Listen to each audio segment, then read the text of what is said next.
From UFOs to psychic powers and government conspiracies, history is riddled with unexplained events. You can turn back now or learn the stuff they don't want you to know. A production of iHeartRadio's How Stuff Works.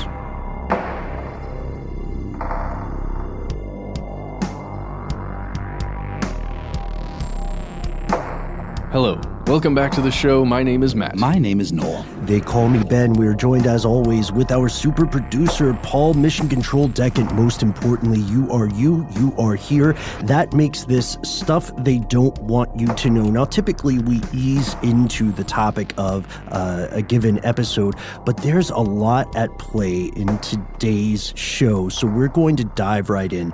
If you have been paying attention to the news lately, or even just on Twitter, or even just walked around outside, you have heard of something called the coronavirus. Like the 2009 H1N1, also known as swine flu, and other outbreaks, the world has watched with increasing concern and outright panic as experts and politicians alike wonder whether there is a new pandemic on the horizon. And just like with swine flu back in 2009, some people also allege there is more to the story. So today's question, what is going on? To answer that, we have to first ask ourselves, what is the coronavirus? So here are the facts. Now, this is a bit of a tricky one. It includes some facts that the mainstream media, honestly, as we have noticed in our research here, needs to do a better job of covering and understanding before it's actually written about, edited, then put out into the public.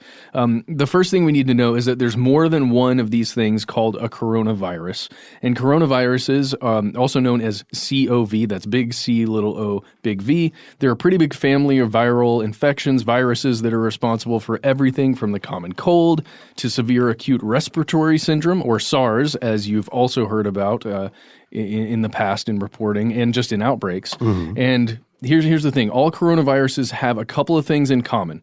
First, they're zoonotic, and this is just a fancy way of saying that they can be transmitted between animals and people. Right, and this is where you'll hear a lot of stories about, nowadays, for instance, people in areas of China, for example, beating stray dogs to death in the street. That's a real thing that happens because people are aware that animals can be a vector or a means of transmission for these types of viruses, these types of infections. But unless we're armed with the science, right, and unless we're paying close attention, most people will hear that they come from animals somehow, and then once they hear the A word, their mind will shut off and they'll just think any and all animals, sort of the same way that rats were perhaps unfairly blamed for the plagues that swept through Europe and Central Asia and Asia as well, when in fact it was the fleas. Dastardly fleas. Mm-hmm. But it really is, and we're going to talk about it further in the episode, about which animal can actually get the disease in the first place and is carrying it around in a population, and then how that gets translated I'm not exactly sure how it's not ping pong, but it goes from animal to maybe another animal to a human, generally. Yeah, let's talk about it now, because we do have proof that at least some coronaviruses are and were transmitted from animals to humans.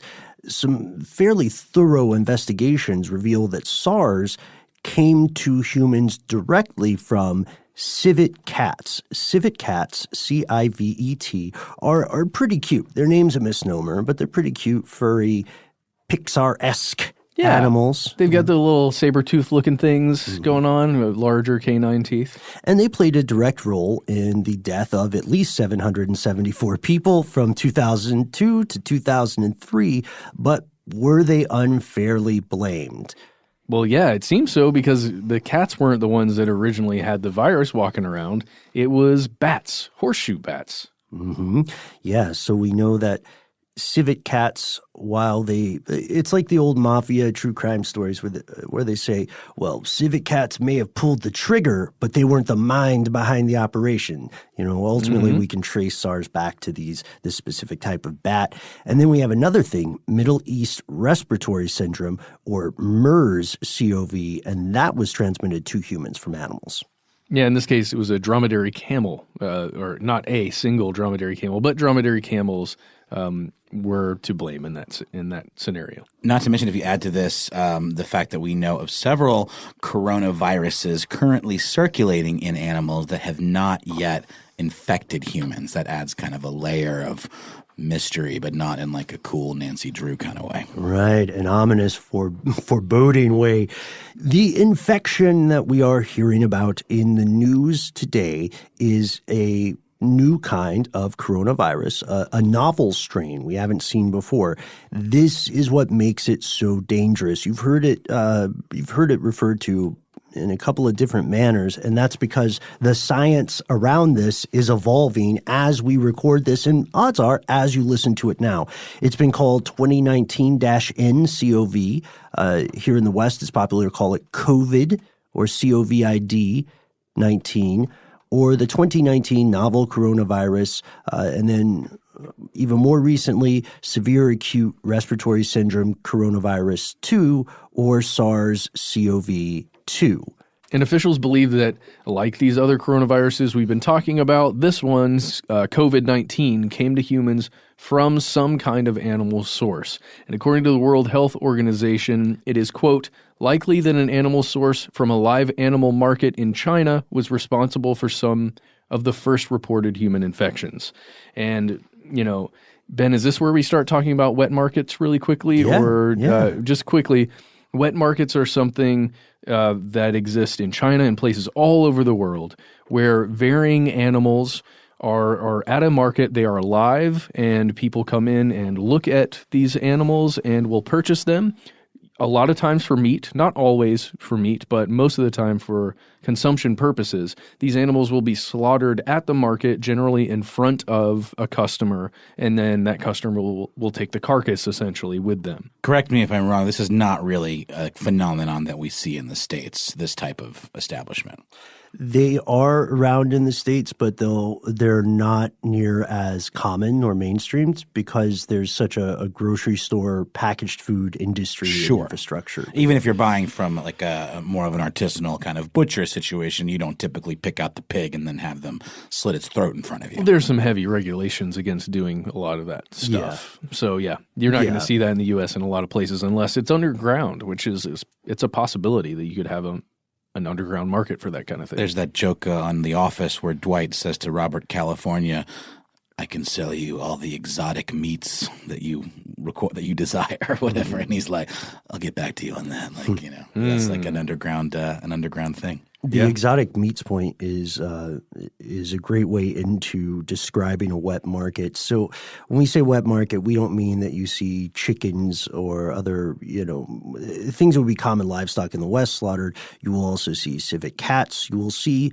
exotic animals sold for the purported medicinal qualities of things like their bile, their pelt, powdered forms of different body parts. Horn's a huge one. You'll also see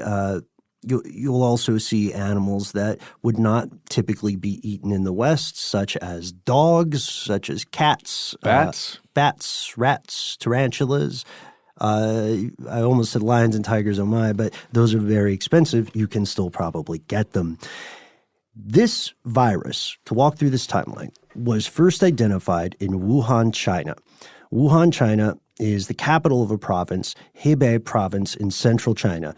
We don't speak Mandarin nor Cantonese nor any dialect, so please pardon our pronunciation.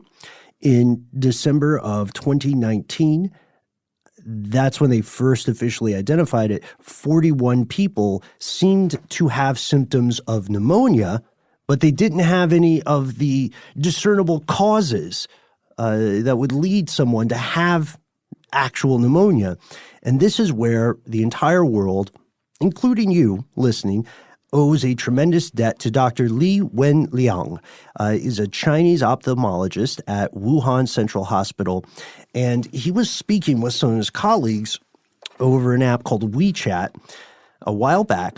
And when he was talking to them, and this is just shop talk, right? He warns them that he's worried there's a new coronavirus. There's some new infection, and it's very dangerous. He doesn't do this to become a whistleblower, right? At least it appears not initially. Not initially.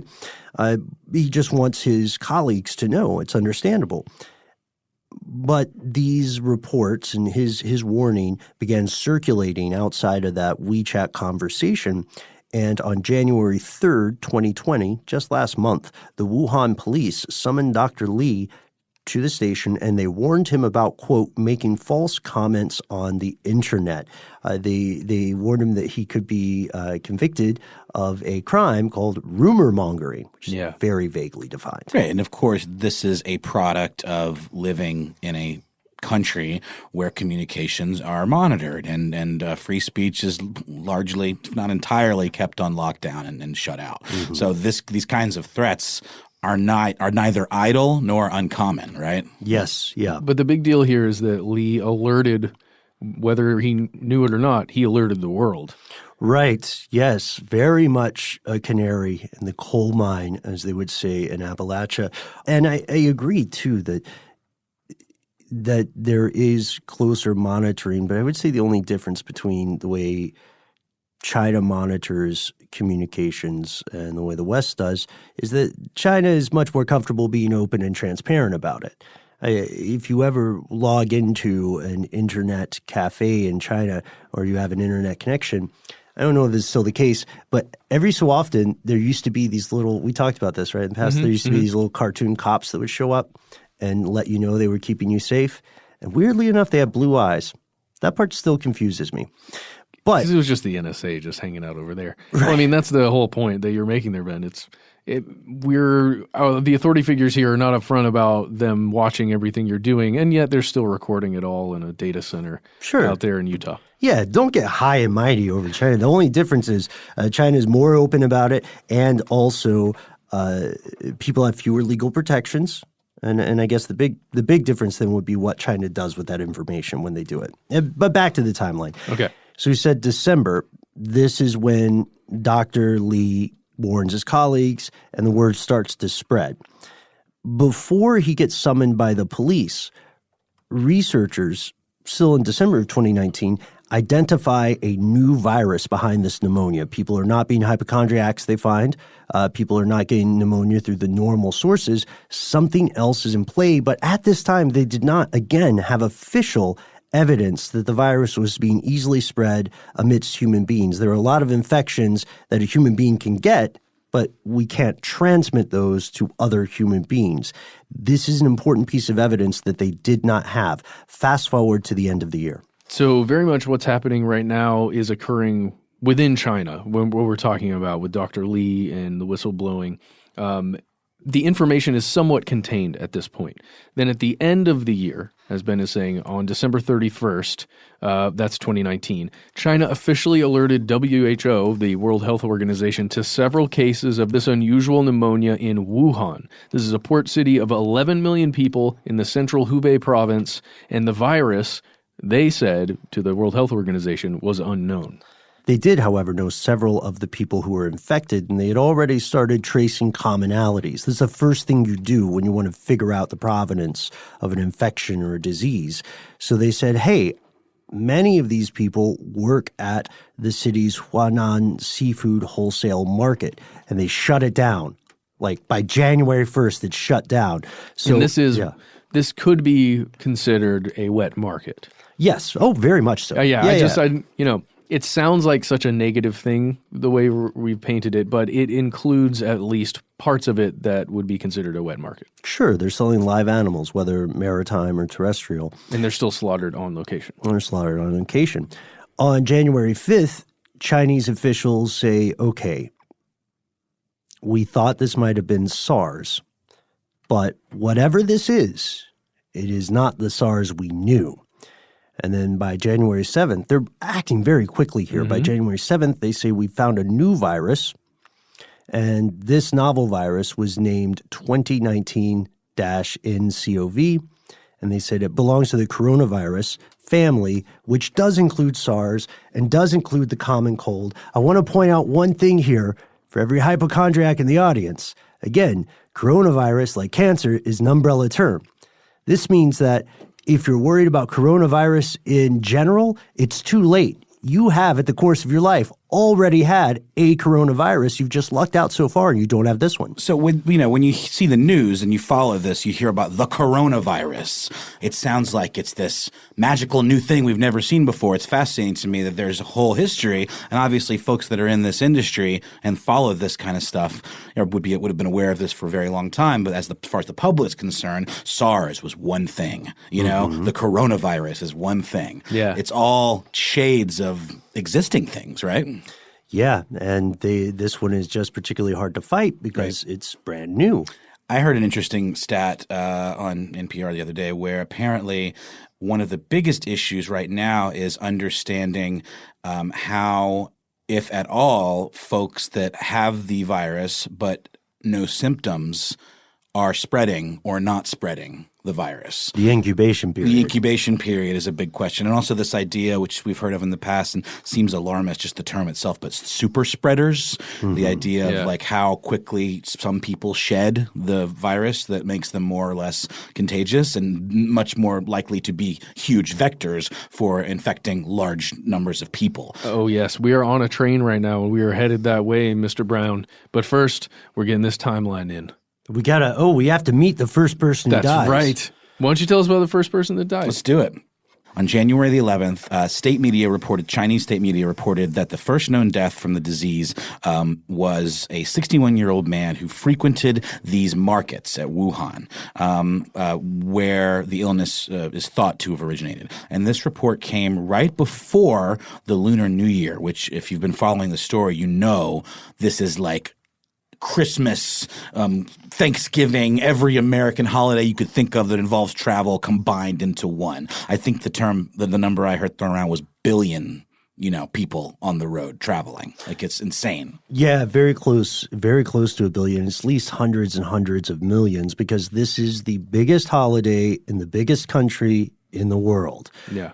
And it's one of the only times that migrant workers return to their homes, right? To see their families, to see, in some cases, their significant others, right? Because of the way you have to have a license to move from and to certain places in China, which imagine that passing in the States. Oh, hopefully that's something that we can not feel terrible about when we listen to this episode years from now, right? So everybody move where you want to before the licensing comes in, right? Yeah. It's true, though. Like, you're making a fantastic point here, because imagine how terrible the timing is here. You have a mystery disease that is clearly infecting some people, and you want to lock it down like a few days before most of the country travels. Yeah. And if it's not just traveling away, like if you imagine in a pandemic, wherever the infection begins, then people traveling away, that becomes the big deal, at least initially. But in this case, you may have people traveling directly to the areas where the infection is occurring. So I got to go see my family in Wuhan. Exactly. And those people that are traveling in are going to very soon be traveling back to where they were. Mm-hmm. And this is how the infection spreads. I know many of us listening in the audience today are familiar with the game Pandemic. I was just about to say. Yeah. You have a board game version. I've had the app version as well, but my kid and I really enjoy playing it. It's a neat game because you're playing with each other. It's not like a competitive game. You're playing against the game to prevent this outbreak, this global pandemic, which is what happens when a disease like this travels out of beyond its borders of its origin. And then you have all these cross-contaminations and, chain reactions when things – I mean, it really you realize as you're following the story how similar it is to the way the game Pandemic works. Exactly. And this is because the game is modeled after real-life events, and we see, unfortunately, the rules of expansion still hold today. On January 13th, WHO reported a case in Thailand, the first case of coronavirus outside of China. It was found in a woman who had arrived from, where do you think? Wuhan? You are correct. I got you all in check. Right. Oh, sorry. So I just had to get that out because I can't stop thinking about that Busta Rhymes song. I just want to get that out of my system. Now I can move on. Got it. So I've got to point out, when I first heard that song, I was mystified. I got the lyrics all wrong. And Busta Rhymes' hoo-ha for years as a kid, I thought they were saying hoo-ha, I've got you all in check, CZECH. And I kept thinking, man, New York slang is amazing. What does it mean when you have someone in check? I was wrong. It's CHECK. Anyway. I got you all in the Czech Republic. I guess. I don't know. Maybe I thought it was maybe a communism capitalism comment. Yeah, sure. I've got to ask Busta Rhymes about that at some point. We'll probably talk to him later. But jokes aside, hundreds of people are dying. Thousands more could die. That's the fear. On January 16th, Japan's health ministry reported a confirmed case in a man who had also visited, you guessed it, Wuhan. Then on January 17th, a second death was reported in Wuhan. Health authorities in the U.S. announced at that point that 3 airports would start screening passengers arriving from the city. And authorities in the United States, Nepal, France, Australia, Malaysia, Singapore, South Korea, Vietnam, and Taiwan had confirmed cases over the following few days. And Wuhan was placed under effective quarantine on January 23rd. And air and rail service was suspended. So we talked about how many people are in this area.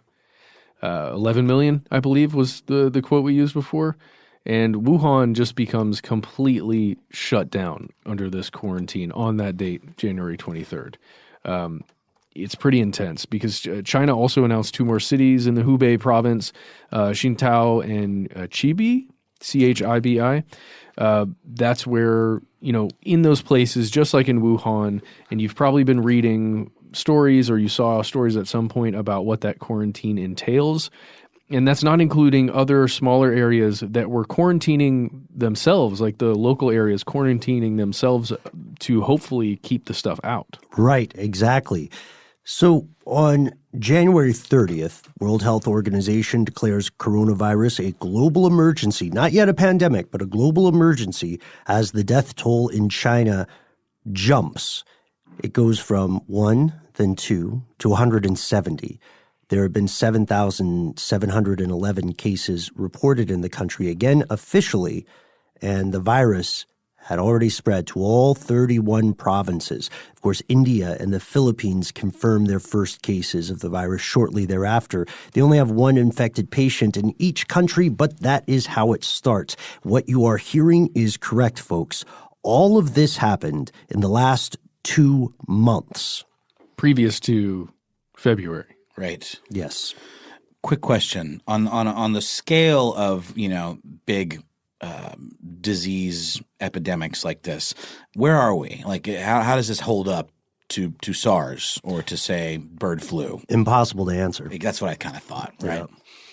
And the reason for that is we're still in the midst of it. Yeah, and what we're going to do now is look at what you brought up before, Noel, like exactly how this viral infection spreads and what we know, at least, of how it spreads. We're going to do that after a quick word from our sponsor.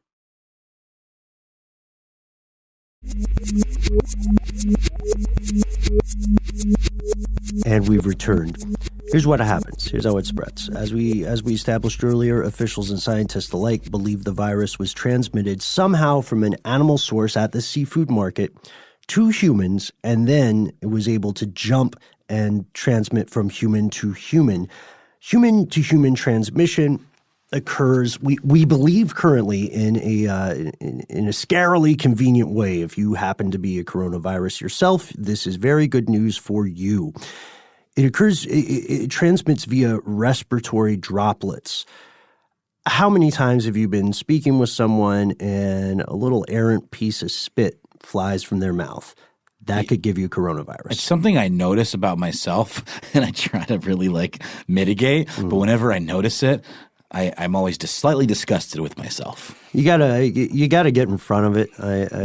I'll always just be, if I'm doing it, I'm the first person to call it out. I want people to know that I was the vector there. I saw that too. But not just that. I mean, how many times have you been talking to somebody and they go, "Oh, 1 second," and they even if they're really good, they'll They're put their doing the UN sneeze. or the vampire, as it's known by my son, like putting you've got a cape over your arm, Yeah. you put it up and you cough into it. But what if that doesn't happen? There's just and just a sneeze occurs, and all of that ejection of those droplets, as we're calling them, comes out and just spreads in the air. Coughing as well. Yep. And think about how small a virus is. This is not even visible moisture to to other people. We should also add that a lot of people don't cover their mouth in any way when they cough, sneeze, or of course, very popular in some parts of the world, just spit. Just spit on the street. Spitting is supposed to be good for your health in a lot of Chinese culture. It's a prevalent belief. Now, I'm not at all saying that everybody's walking around spitting on the street all the time, but that makes it much easier to transmit, because these respiratory droplets, if someone who is infected with coronavirus expels them through one method or another, and you are within the range of about 6 feet, or for literally everyone outside of the United States, about 1.8 meters, then that can hit you. You can also find samples like viral RNA samples and traces in stool samples of the infected. So if you are a person, no judgment, who for one reason or another digs through the poop of strangers, or even people you know, stop. What about your own? Is that okay? Then it's just a feedback loop. Okay. If you get coronavirus or COVID-19 from your own poop, you already had it. That's right. Yeah. Or if you're working in an industry that unfortunately just does deal with feces in some way. Waste treatment. Yeah, exactly. It's just something to keep in mind. So what happens when you get it? This is the issue. This is one of the big questions. There's an unknown incubation period, as we earlier alluded to. You'll get fever, difficulty breathing, impaired liver and kidney function. Then your kidneys will fail. You'll have a severe cough. You'll have pneumonia symptoms. This leads us to some scary questions. What's next? Just like the game pandemic, when there are fears of a real-life pandemic, nations across the planet take steps to mitigate the spread of this infection. In games, you'll see nations close down their borders, or they close down ports. That is already happening. You'll also see people panic, because this is real life, and people of course, are going to be very scared, right? Be frightened. So more and more people are concerned. The public is not getting the whole story. Exactly. So the big question here is whether or not there's some kind of official conspiracy that is either known or unknown across the globe occurring right now. Here's where it gets crazy. First answer, yes, absolutely conspiracy. A somewhat successful one, which is terrifying, and it existed in the beginning. We can prove there was stuff they don't want you to know. The Chinese government, which is not particularly known nor praised for its subtlety, clamped down on the situation immediately. And we pretty much have proof of this from Dr. Li. The Wuhan police actually made Dr. Li sign. Dr. Li, by the way, this is this gentleman from the beginning of the show who was chatting with colleagues, alerted them to the potential for this version of the coronavirus. They made him sign a letter of admonition promising not to mention the infection ever again. The police warned him that if he failed to take his lumps let's think about it. A letter of admonition is basically a fancy way of saying, I'm sorry, I did a bad thing and I won't do it again, right? Right. It's an apology. Yeah. You're being admonished. You're signing it. You are admitting to wrongdoing, and you're supposedly going to learn from this and move on. And they said if he did not do this, if he did not learn from his mistakes and continue to violate the law, which was, I believe, against rumor mongering, Ben? Yes. Yep. Then he would be prosecuted. Right. And that kind of prosecution could be anything from detainment to a fine to, of course, jail time. And, he could also just disappear. He could just disappear. That happens. So we want to keep this in. I just want everybody to know that we paused for a second, Matt, because you had to cough, right? Yeah. I didn't cough. It was like a clearing of my throat. Sure. I noticed last time I spoke into the mic, it was like, hey, yeah, that's what we're doing. We're also kind of in a bit of a unventilated sweatbox right now. So if you had something, pretty sure we'd all be sharing that with you. I have been hanging out with my new pet pangolin a whole lot. Oh, boy, here we go. I told you, man. What? It's just like, it's a scaly, mammal. It's crazy. It's What like a a way little to go. aardvark or an anteater. Well, armadillos can carry leprosy, so I guess it's if you had to Wait. choose one. Yeah, but that's the. You didn't get the combo, did you? Yeah, my pangolin, he had a little sister that he was hanging out with, and my this God. sister just happened to be, it's all good, guys. It's fine. The platypus is next. The platypus is next if we survive. Well, Paul can maybe buy the platypus because he is rocking his brand new Stuff They Don't Want You to Know branded hazmat suit. You look good, man. You look great. You really do look good. Illumination Global really came through with the striping pattern. You don't expect it on a hazmat suit. No, and they really always come through when the chips are down. They know when they're needed the most. Mm-hmm. Yeah. Do they engineer situations where we do need them? I mean, maybe. But again, that warm feeling of knowing they're always there. You can't bite the six-fingered hand that feeds you, But you're right. I think we are trying to be a little bit lighter because this is such a serious situation. After he signs this letter, Dr. Lee goes back to work. He's in this hospital. More and more inexplicable cases of mystery pneumonia and these strange symptoms are surfacing or presenting in patients. He contracts the virus on January 7th, 2020. On January 31st, he goes public. He tells people about his experience at the police station on social media. His post goes viral. Users across first China and then the Chinese-speaking sphere, the diaspora, and then later people across the world are saying, whoa, why did the doctors, Lee is the most famous one, but he's not the only one. Why did these doctors who tried to warn people get immediately silenced by the authorities? To wit, why did the Chinese government conspire to stop the spread of the news about this? Unfortunately, Dr. Lee is no longer with us. He passed away this month on February 7th, 2020. The Chinese state media first reported his death earlier than the 7th, then they deleted the post, then they re-announced his death with a new date. If you already don't trust the government— That's not suspicious at all. Right. Then what would you think when you hear that? Now, he died, JK, psych, but not psych. They must have scheduled the post.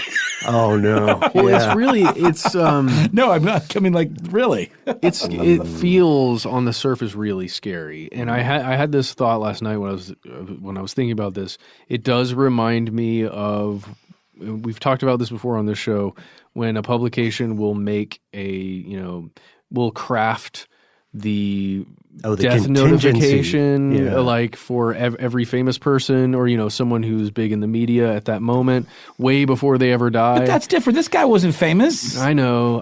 He was he was becoming very much well known. He was probably one of the most well known people there for a couple of days, just what I'm as saying. viral thing. Oh, okay. Oh God, as viral social media goes stuff viral. occurs. Yeah. Yeah. It's not lost on me saying that, but I don't know. I had that thought. I don't want to say that's what happened, but Well, thought about it. I can believe that because the famous story about the moon, right? The moon launches. So every time there was an exploratory mission sent to the moon that had people on it, there were two speeches written for the president to deliver, the president of the United States. One was if people made it. The second one was if people died. Yeah, you didn't talk about the third one. What's the third one? Well, I mean, come on. If the extraterrestrials, if they were going to actually talk about the extraterrestrials that they encountered, that was like a contingency third plan there. I think you can get that if you have the presidential Patreon, because apparently everything's for sale now.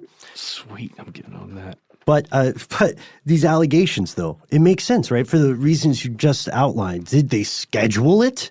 Yeah. Was it a contingency? This guy died. This guy and hundreds of other people were dying at this time, probably more in the order of thousands. Allegations of a cover-up on the side of the Chinese government continue. Over the weekend, a fellow named Xu Xiang, who was a prominent legal activist in China, went dark. This was after he accused the leadership of China, especially Xi Jinping, of covering up the extent of the outbreak. The authorities detained him. And then and this was after he spent about 2 months in hiding. His girlfriend, who is also an activist on social media, went missing later that weekend. And we have a quote from the New York Times about this situation. The activist is the latest critic to be caught up in Mr. Xi's far-reaching efforts to limit dissent in China. The crackdown, which has ensnared scores of activists, lawyers, journalists, and intellectuals, is likely to intensify as the ruling Communist Party comes under broad attack for its handling of the coronavirus outbreak, one of its biggest political challenges in years. No, I just want to point out for context, this is important. I'm not defending the actions of the government here, but I do think it's necessary for us to understand where they're coming from. This is a country like the FSR that has been very concerned, and at times rightly concerned, with foreign interference in its affairs. Because, there's this idea that we must project strength abroad geopolitically. And then if we do not, then this may be seen as an opportunity to interfere with our other ambitions. So we want to look like everything's fine domestically. Also, China has a very difficult proposition to maintain domestic stability. For the domestic population of China and the current governing structure to remain stable, the average person in China has to feel like they are making a good trade-off by giving up certain individual rights for the chance to have greater economic prosperity. That is like one of the primary domestic concerns of the country and its leadership. But now if it looks like the place is being racked by an infection, a plague or something, then what's to stop rival powers from swooping in, especially in very sensitive areas like the borders or let's say what China calls the South China Sea, where they're literally building islands, right? What's to stop that from going south? There's a very real concern there. Do you have to agree with why they perpetrated a cover-up? Which, again, they did. It's a conspiracy, not a theory. You don't have to agree with them, but you can understand why they did it. And like most cover-ups, this just made the problem bigger. This cover-up just made things way, way worse. 24 countries have diagnosed infections now. And the overall numbers are just going up from there. Most of the cases still are in tourists from China or people who had recently been in China, but increasingly countries are reporting cases of secondary spread.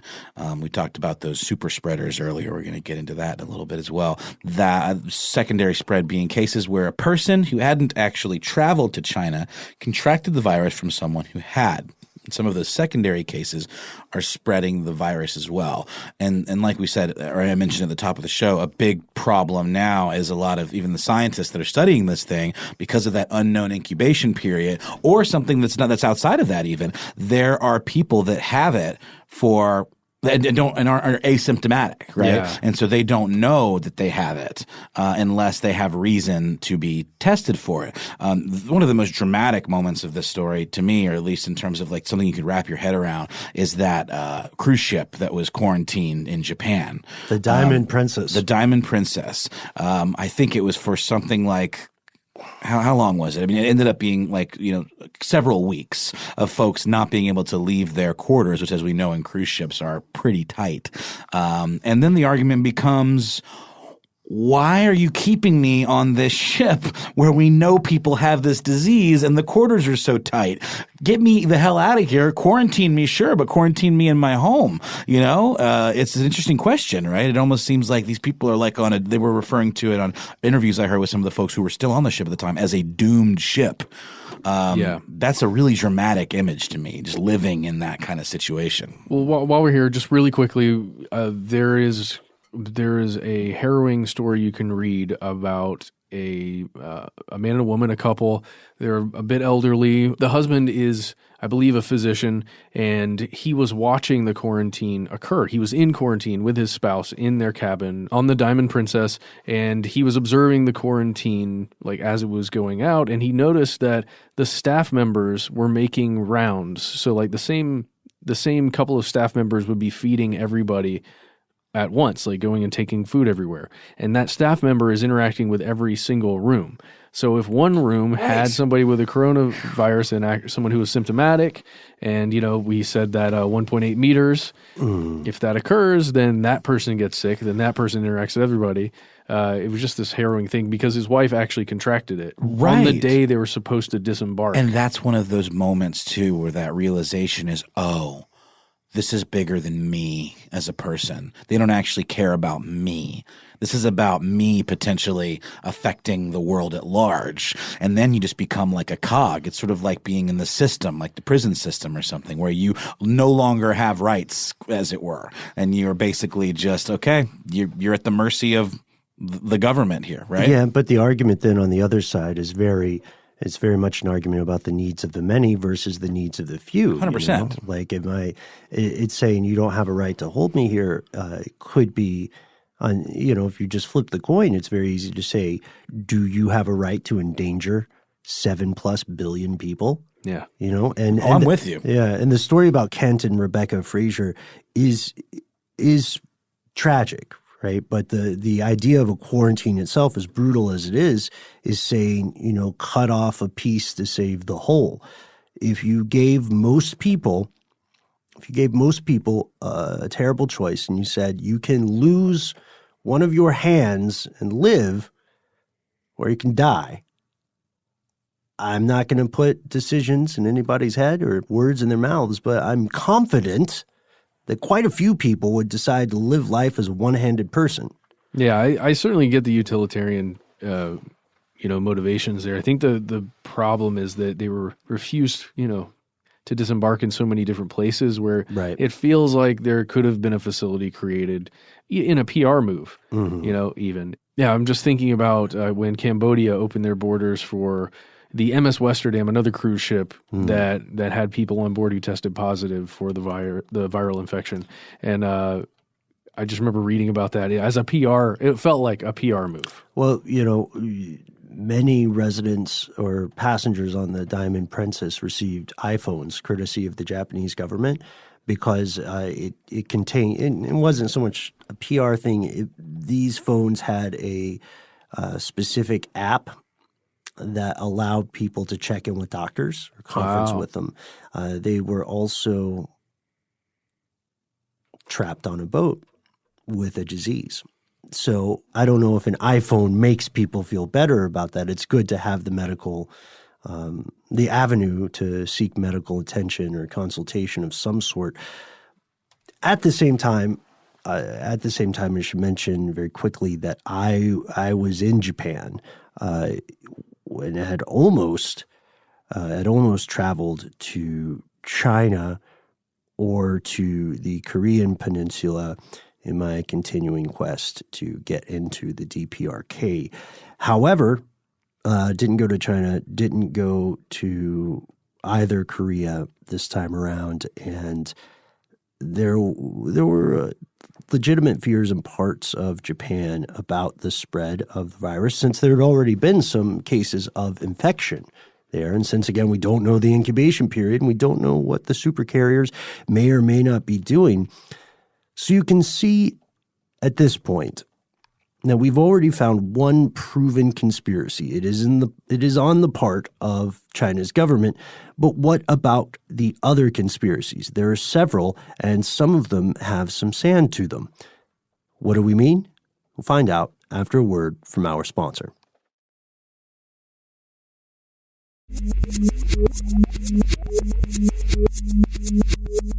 And we're back. Other conspiracies.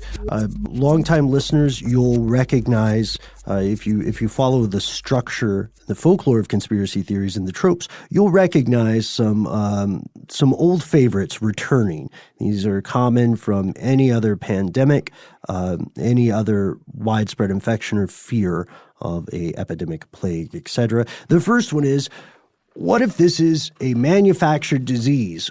Directly, what if the Chinese government purposefully spread this infection for one reason or another? Sounds like a fringe tinfoil hattery? Not to members of the U.S. Congress. Yeah, Tom Cotton, who's a Republican senator from Arkansas, actually suggested quite recently that the virus had originated in the Wuhan P4 lab, which is a high-security biochemical laboratory in Wuhan. Specifically to this, he said, quote, "We don't have evidence that this disease originated there, but because of China's duplicity and dishonesty from the beginning, we need to at least ask the question to see what the evidence says. And China right now is not giving evidence on that question at all." This is really fascinating. It points to a couple of things. I mean, there's obviously we're in a very adversarial relationship with China right now, but we also kind of have to play nice with them because of the back and forth on trade and all of that stuff. We're so inextricably connected. Inextricably connected, but our president has made some inroads into being a little more bullish with, trying to quote unquote, keep China in line with all these tariffs and all that. And so there's sort of a distrust, more so than maybe in the past, with the Chinese government. And this is a pretty good example of kind of stirring the pot there a little bit, Obviously, this is complete conjecture and saying I wouldn't put it past them, but he's just saying it's worth exploring, and we don't have any evidence to this at all, I don't believe. Yeah, that was definitely what I gathered from the several interviews he's done where he's brought this up.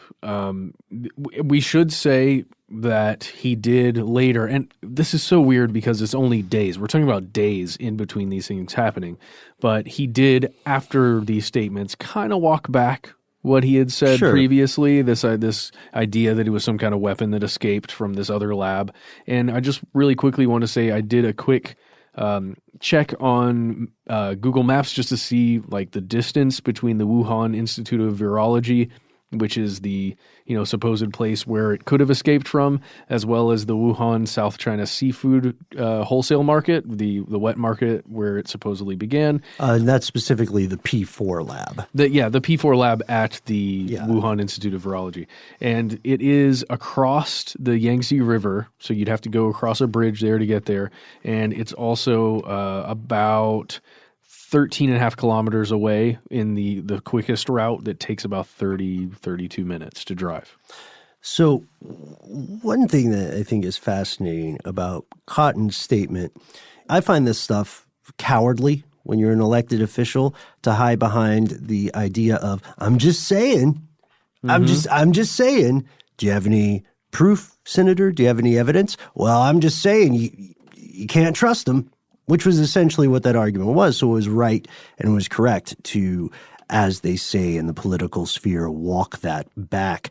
But it's too late. You can't screw the lid back on Pandora's jar. This story was already in other international media outlets. The Daily Mail, famous UK tabloid, covered it. The Washington Times covered it, both suggesting the virus was being developed as part of China's biowarfare program, which they definitely have. I'm just going to go on record there and say that outside of the EU, most countries that can afford to develop some sort of bioweapon research are going to do it. Your country is not special. Your country's not especially evil, nor especially good if it does so. The money just got too good. Possibility. Yeah, but I honestly wondering why you would exclude the EU there, because I think it's probably happening there, at least to, in some ways. Sure, but not under EU auspice. Individual countries in the EU, maybe. Got it. Okay. But also, this stuff happens under the guise of we're learning to protect ourselves. We never hurt anybody. That's why we call it the Department of Defense. Huh? Oh. How Orwellian is that? Anyway, experts generally dismiss the idea that this was man-made, that COVID-19 was man-made. Scientists who study it say it does resemble SARS and other viruses that come from bats.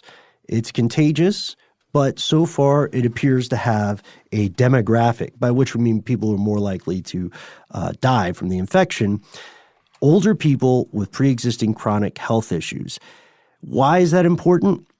elderly people with chronic health issues already have a tough life. But this also means that if you were making a bioweapon and you wanted to kill people, you would want to kill people who can reproduce. You would want to kill people who are young and in the prime of life. And at fighting age, basically. And at fighting age, exactly. So this doesn't make sense. It's similar to when people would say, people would argue that HIV was purposefully manufactured. It takes forever to kill people. It's just if it was manufactured, then the person manufacturing it should have been fired because they did a terrible job. There you go. Well, and the other thing here to bring up is why would you release a scary bioweapon into your own borders in order to start an outbreak there? Hold on just a second. That's an excellent question, but hold on just a second because we have to bring in one of my favorite reporting outfits here. Bonus point. Alternate version of the manufactured conspiracy theory is, what if the virus was manufactured not by China, not by the PRC, but by Western powers? This concept is popular in Russian media, which blames the U.S. There's a national TV network called Channel One, Burst of Creativity. They've even started a recurring slot dedicated to coronavirus conspiracy theories on their main, their primetime news program, which is Vremya, or it's Russian for time. Pardon my pronunciation. So the reporting is interesting because it's that cowardly, I'm just saying kind of stuff. They'll have people come on and ostensibly debunk a theory about U.S. involvement in coronavirus, and then leave a little tease, a little just twist of the knife there and say, well, maybe. It kind of sounds like this show, but not really. Well, we try to prove stuff and be honest when we can't prove it. But here's one of the things. Just for an example of where their thought process is, they talk a lot about the name of the virus and how that somehow implicates the current president. Oh, yeah, because of the word corona, actually, or in Latin means crown, right? This is the concept that somehow, like it is very much connecting dots, like conspiracy board stuff. At least this one is. I feel like it's very much reaching, but to each their own. What's going on? How does the name of this connect? Well, just the concept that because corona means crown in both in Latin and in Russian, that Donald Trump is somehow involved because he used to do this little thing. I don't know if you remember it. It's just, what do they do? It's where all of the contestants parade around scantily clad, and then they win something. You're thinking of The Apprentice. Maybe you're right. Shark Tank. I was thinking of beauty pageant. That's the one. Was that Miss America or Miss Universe? Miss Universe. Yeah, bigger than Miss America. I was always confused by those. I like the regional ones. Give me Miss Southwest North region of Ohio or Miss Combine Harvest, John Deere Combine Harvester any day. Yeah, any day of the week. My favorite part is the talent section. Miss Universe too much. My favorite part is where they have to answer impossible questions in 30 seconds. Yes. Where they're like, people are starving. How do you feed them all? Or it's like, people should have right to self-determination, but also shouldn't hurt others. How do we solve that philosophical quandary? Like 30 seconds. Go, Miss Idaho. I don't have time to answer that question now. It will be my life's work to take this question and find an answer. Dude, you would nail it. That's the best answer I've ever heard to that. Can they say that? That's great. That's great. But so, okay, they call it coronavirus because Donald Trump used to preside over beauty pageants. And oh, yeah. And what would he do at the end of those? He would give the winner a crown. Oh. Or a Corona. I'm kidding. It wasn't that cool. He didn't give him a Corona, the beer. So this Russian channel, Channel One, will also interview experts who claim the virus was created by either the U.S. government, pharmaceutical companies, or both cooperating together. Now, I would say if it is a manufactured disease, it makes more logical, rational sense to me that it would be some kind of enemy creating it and releasing it into the wild, unless it was an out-and-out accident. Right, and that's where we go to this other idea. What if it was not purposely propagated, but people made the best of some bad lemonade and said, okay, this is an opportunity to take care of some problems that we already had. For instance, like the majority of us listening today are not actually in China, right? We're not in Hong Kong. When is the last time, since December, think carefully, when's the last time you heard news about the Hong Kong protest? When's the last time you heard about those Uyghur detainment camps, which are still very much around, very much a real thing? It's been a while. For people who think the government may not have created the virus, there's this argument they jumped on the event to shift the news away from those two huge stories. And we have to, just to remind you, incredibly violent, dangerous protest in Hong Kong, and the Uyghur population there in Western China is still being detained in camps where their organs may be harvested, while women in the community who are not detained in those camps are forced to share their homes with members of the ethnic Han majority. That is happening. Both of those events carry conspiracies of their own, but those two things are still very much happening. And we've seen how this actually has had an effect on clamping down on I was going to say free speech, but on people speaking out even about this event that's occurring with the outbreak. So it does seem like, well, if something terrible like this is happening, you could control the communications even further. Exactly. And, there are other people who are arguing this point. This is an interesting character. This is a person with which I was not terribly familiar, but it's my favorite way to describe someone. Oh, this whole guy. Episode. How cool would it be to be described this way? Fugitive Chinese billionaire Guo Wengui claims that he predicted China would somehow manufacture a crisis, if not a virus. Fugitive billionaire. That makes me think of your character, the astronaut with a secret. Yes, Max Powers. Yes. Astronaut with a secret. Thank you. Yeah. That made my day. I'm just thinking about Hodgman. That's all I've got. Oh, in my yeah, head. deranged billionaire. Yeah. Oh, yeah. I forgot. John was on the show. Yeah, he sat right there in that seat where Noel's sitting. Yeah, and I've never washed that pair of pants that I wore the day after that since. I don't wear them. I framed them. Oh, yeah. I call them my Hodgman pants. Yeah, it's cool. You got to have some framed fame pants on your wall so people know you're legit. Lovely 2019 Hodgman vintage. So what? That did was this... me sniffing the pants.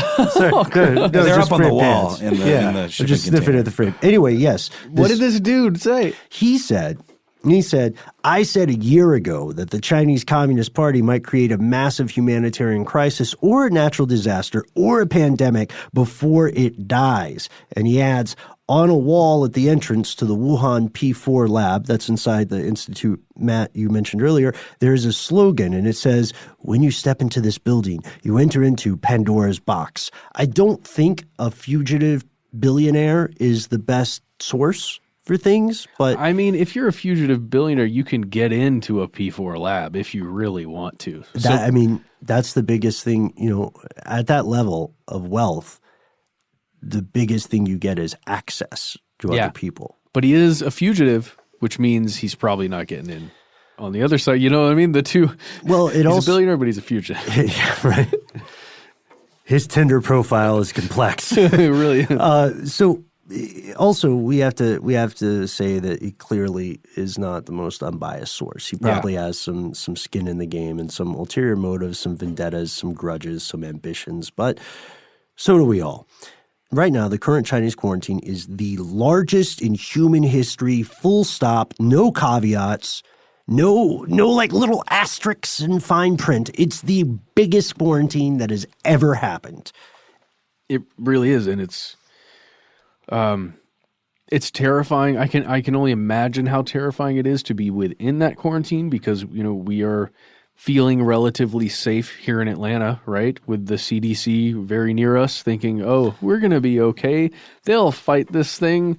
Everything's going to be fine. In the game pandemic, Atlanta is actually home base where you get your first free research station because of the CDC. Mm-hmm. Well, I'm just saying that when you think about and try and put yourself in that position, or if you read some of the personal stories that are, coming out of people who are actually in Wuhan, some of the 11 million people that are there. It just really makes you realize how, I guess, I don't mean to put this on myself or on ourselves, but how lucky we are that we are not currently dealing with what they are having to deal with. Yeah, the U.S. has its own things to deal with that are not as nakedly life-threatening yet.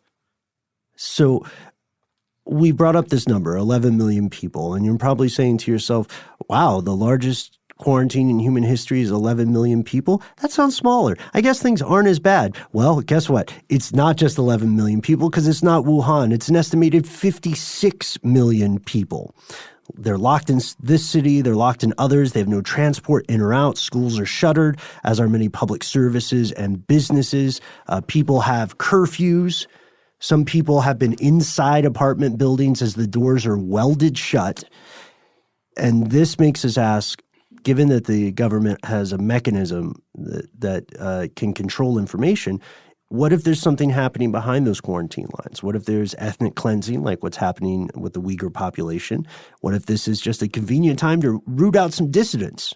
You know, they went to the hospital, they disappeared. Oh, they have a blog? Didn't know that. Anyway, drop in the bucket. It does, as cold as that sounds, and maybe as conspiratorial as it sounds, it would be an opportunity to get rid of elements that were unwanted. Perfect time. It would be the perfect time. There's not proof, but it would be the perfect time. And this leads us to the conclusion, at least for our episode, but not for this story. It's not yet a pandemic. And because the majority of cases have still occurred in China, but as we said earlier, on January 30th, WHO declared this a public health emergency. This declaration was mainly due to concern that, you know, like we had mentioned earlier, the virus could spread to countries that have weaker health systems. And I wish we had more time today, but there's a fascinating and terrifying story of the secret coronavirus crisis occurring in DPRK in North Korea, because it has, its primary contact with the rest of the world is illegal operations on the border of China and North Korea. It has no real health care system to speak of. There's rampant poverty, malnutrition. What I'm saying is people already have weakened immune systems. This thing could well be going through the country like a biblical level plague. We know there's a little bit of evidence of how terrible it is because it did not, for the first time in history since the formation of its country, it did not stage the parade in central Pyongyang during the 72nd anniversary of the founding of the country's armed forces. They missed one of their biggest celebrations. I've always wondered, Ben, there seems to be a culture in China of wearing those protective masks in general. Sure, yeah. Just more so. Why is that? Is there just a sense of just being cautious? Is it like they think they're more prone to these type of – because it's just a large country? Or like I wonder where that culture comes from, because people don't really do it here, for example, at all. Right, at least not yet. Yeah, in some cases you'll hear it being explained, at least throughout that area of the world, you'll hear people say, well, I'm under the weather, so I wear a face mask so that I don't transmit a disease. And then other people say, well, I wear a face mask, of course, because I don't want to contract one. But also we have to remember this area of the world has more recent experience with dangerous outbreaks, so it's much more in the zeitgeist. Yeah, that makes sense. Like I'm sure those masks were around after the so-called Spanish flu swept through here. People would be wearing masks, you know? Yeah, I mean, there was a story I heard about how, there were all those terrible fires in Australia, and a lot of masks were being sent to Australia by a Chinese company that, specializes in making these, and they had to stop doing that. They had to divert them for their own country because there was such a massive demand for them. They could no longer send them to Australia. And even then, it was way below what the demand was for a country the size of China, where everybody really wants one of these now. Wow. Yeah. Well, hey, guys, I think, and this is just my suggestion here, I think we should cover this again and give it some time and then just do an update at some point. Because what I'd like to do, if possible, is just say, like tell everyone what the numbers kind of are for today as we're recording this, and then maybe like some projections of what may happen, and then come back and cover it and see where we are in like a month from now? And it goes back to my question at the top of the show, which to Ben's point, it's very hard to answer. Where does this stack up in terms of, some of the other types of diseases that we've seen in this part of the country? So where are we right now in terms of the infection rate, and where do we see it going? Well, let me give us some numbers to address, I think, both of your statements there, Matt. And Matt, I agree we should have an update. So Gabriel Leung, who is the chair of public health medicine at Hong Kong University, paints maybe the most terrifying picture of the spread. He says if we can't stop this new coronavirus, this novel coronavirus, it could infect a minimum of 60% of the world's population, killing 1 in 100 of those infected. That's a death toll around 50 million people. Before you grab your go bag and head for the hills, it's important to understand that there's, like you said, there's a lot we do not know about this virus. We don't know if it's spreading at a more rapid pace than coronaviruses of the past. All the experts don't agree. A guy named Paul Hunter at the University of East Anglia, UK, thinks the coronavirus will kill fewer people than, say, the 2009 swine flu. And he says, we might be wrong, though. He's still hedging his bets. There may be a vaccine on the way. This may be the first time that we're able to make a really effective vaccine while the outbreak is still spreading. But when it goes to comparing this to other infections, don't forget the regular flu. We know that there have been cases of U.S. citizens contracting the coronavirus that we're talking about today, but these numbers pale in comparison to the regular old influenza, which is way less of a sexy headline, but as far as we know, way more dangerous. There are at least 19 million illnesses, 180,000 hospitalizations, and 10,000 deaths from the flu so far this flu season. The death rate for COVID-19 appears to be higher than flu at about 2%, which is pretty small, right? But again, that's what we know so far. And, what do you think? Do you think to me, it feels like that original conspiracy to repress what was happening just led to the situation we're in now.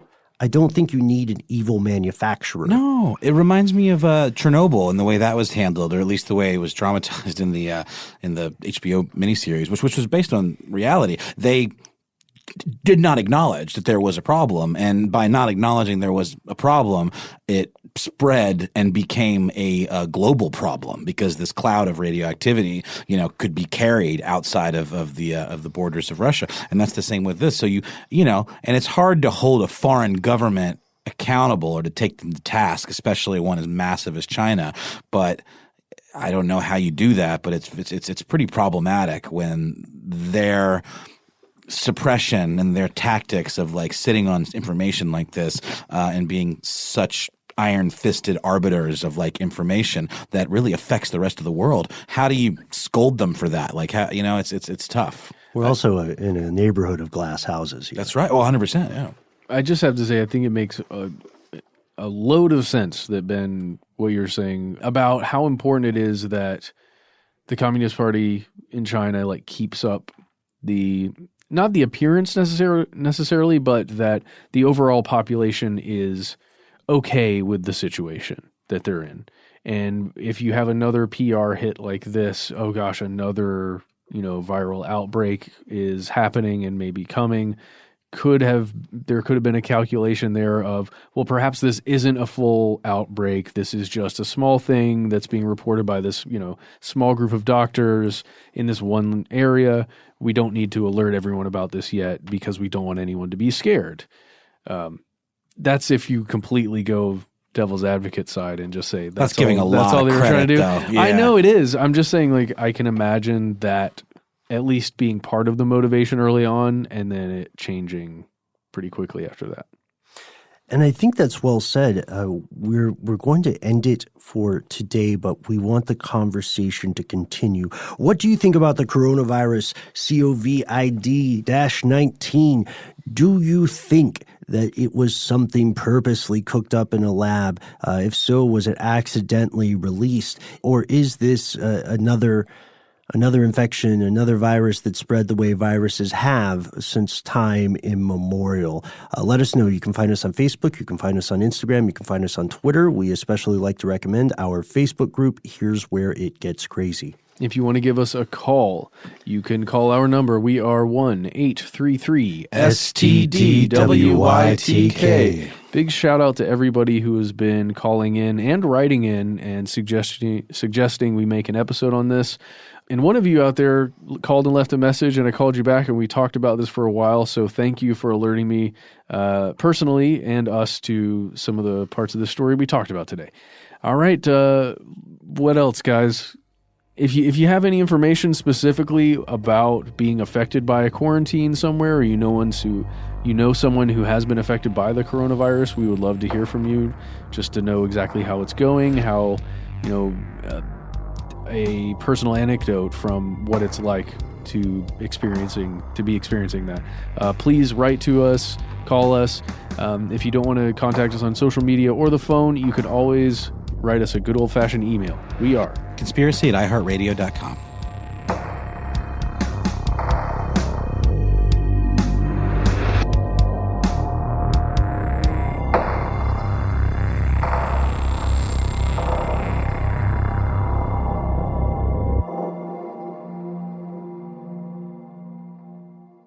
Stuff They Don't Want You to Know is a production of iHeartRadio's How Stuff Works. For more podcasts from iHeartRadio, visit the iHeartRadio app, Apple Podcasts, or wherever you listen to your favorite shows.